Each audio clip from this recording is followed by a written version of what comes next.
RGV గారి పైన case file అయింది కదా, సో విచారణకు రమ్మని కోర్టు నుండి నోటీస్ వస్తున్నప్పటికీ కూడా ఆయన లేదు, నేను షూటింగ్ లో బిజీగా ఉన్నాను అని చెప్పేసి అయితే అంటున్నారు. సో మీ ప్రకారంగా మీరు ఏమనుకుంటున్నారు, ఆర్జీవీ గారు ఊళ్ళో ఉన్నారా లేదా? ఆర్జీవీ బేసిక్గా అయితే అజ్ఞాతంలో వెళ్ళిపోయి ఉంటాడు నాకు తెలిసి. ఆర్జీవీ అంటేనే పెద్ద మెంటల్ నా కొడుకు, వాడికి నచ్చిందే చేస్తాడు. నాకు తెలిసి దొరుకుతాడు, పక్కా అయితే దొరుకుతాడు. వాడు నచ్చినట్టు ఉండడము, అమ్మాయిల్ని పప్పులు అదంతా వాడికి నచ్చినట్టే చేస్తున్నాడు. కానీ నాకు తెలిసి అది కరెక్ట్ కాదు. రావాలి, గవర్నమెంట్ రూల్స్ ఆల్వేస్ అందరికీ ఒకటే, కంపల్సరీ దొరుకుతాడు, వస్తాడు కంపల్సరీ. సో ఆర్జీవీ గారిలో ఫొటోస్ మార్క్ చేసి ఇలా కేసు ఇదంతా ఫైల్ అయింది కదా, ఒకవేళ ఆయన ఇప్పటికీ విచారణకి రాకపోతే పోలీసులో అయితే ఆయనని అరెస్ట్ చేస్తే ఇండస్ట్రీ పీపుల్ లైక్ రాజమౌళి గారైనా నాగార్జున గారైనా ఆర్జీవీకి సపోర్ట్ చేస్తారనుకుంటున్నారా లేదా? ఎట్లా చేస్తారు మేడం, చెయ్యరు కదా. ఆర్జీవీ కరెక్ట్ ఉంటే ఎవరైనా సపోర్ట్ చేస్తారు. ఇప్పుడు నేనైనా కానీ నువ్వైనా ఎవరైనా సపోర్ట్ చేస్తారు. వాడు పెద్ద ఎదవా, వాడికి ఇండస్ట్రీ ఒకప్పుడు మంచి పేరు ఉండే, పేరుని అంతా చెడ తప్పుకున్నాడు. వాడికి నోటికి వచ్చింది వాగుతా అంటే నడవదు కదా. నాకు తెలిసి జెన్యూన్ ఉంటేనే బెటర్. నాకు తెలిసి ఆర్జీకి ఎవరు సపోర్ట్ చెయ్యరు. అంటే రాజమౌళి గారు అలానే నాగార్జున గారు ఆర్జీవీ గారు వీళ్ళందరూ చాలా క్లోజ్ కదా, వీళ్ళందరికీ ఆర్జీవీ అంటే చాలా ఇష్టం, అందుకు అడుగుతారు. మేడం మీరు నాకు ఒకటి చెప్పండి, క్లోజ్ అంటున్నారు ఓకే, క్లోజ్ ఎంతవరకు క్లోజు? నీతిగా నిజాయితీగా జెన్యూన్గా ఉన్నంత వరకే ఫ్రెండ్షిప్ అయినా ఏదైనా. తప్పు చేసిన తర్వాత ఫ్రెండ్స్ దగ్గరికి ఎవరికి రారు కదా, దూరం వెళ్ళిపోతారు. సో ఇది అంతే, అతనిది రాంగ్ కాబట్టి కంపల్సరీ అతని పైన ఎఫ్ఐఆర్ ఫైల్ అయింది, రావాల్సింది. ఎందుకు మేడం, మొన్నటి వరకు పెద్ద పెద్ద స్టార్ హీరోలో కూడా వాళ్ళపైన కేసులైనా ఎఫ్ఐఆర్ ఫైల్ అయినా కోర్టుకి వెళ్ళి వాళ్ళు హాజరయ్యారు కదా. వాళ్ళకి వాళ్ళ తరపున ఏందో ఎస్ఆర్ నో అని వాళ్ళు ఇచ్చుకున్నారు. సో ఇది కూడా ఇవ్వాలైనా, రావాలి.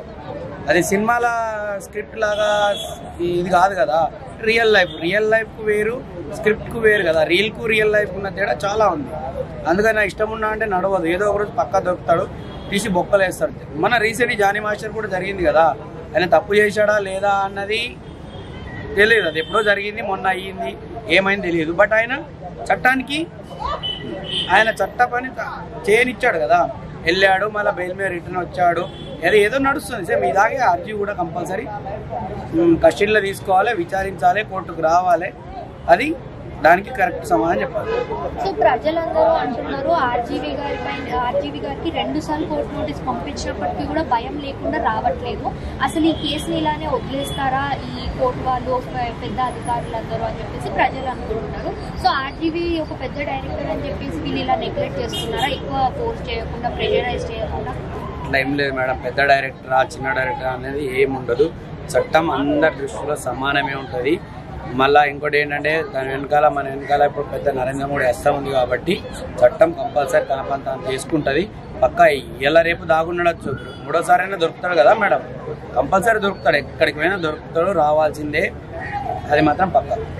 మీ ప్రకారంగా ఆర్జీవీ గారు చేసిన ఈ ఫోటో మార్కింగ్ పని అనేది కరెక్టా రాంగ్? నాకు తెలిసి రాంగ్, అది పక్కా 100% నేనైతే ఖండిస్తున్నా. అది కరెక్ట్ కాదు, అలా చేయడం కరెక్ట్ కాదు, అది వచ్చిన వరకు. కానీ ఆయన అయితే మాత్రం నాకు తెలిసి రావాలి. చట్టంని చేతిలో ఎవరు తీసుకోరు కదా మేడం, నోటీస్ వచ్చినప్పుడు రావాలి. 1 సారి 2 సారి 3వ సారి అని పక్కా వస్తుంది. ఆర్జీవీ గారికి ఎలాంటి శిక్ష విధిస్తే బాగుంటుంది అని మీరు అనుకుంటున్నారు మేడం? అది నేను అనుకోవడం, మీరు అనుకోవడం కాదు. చట్టం తెలుసు కదా ఎలాంటి శిక్షలు వేయాలా, చట్టం తెలుసు కాబట్టి చట్టం ఆయన ప్రజల ఒపీనియన్ ఉంటుంది మేడం. ఆయన ఇష్టం వచ్చి చేసుకుంటా పోతే నాకు తెలిసి ఈ పార్టీకి ఒక 6 months 1 year జైలు వేస్తే కనుక మన ఆర్జీకి బుద్ధి రాదు, వేస్తే బెటర్ ఉంటుంది నేను అనుకుంటున్నాను. Thank you.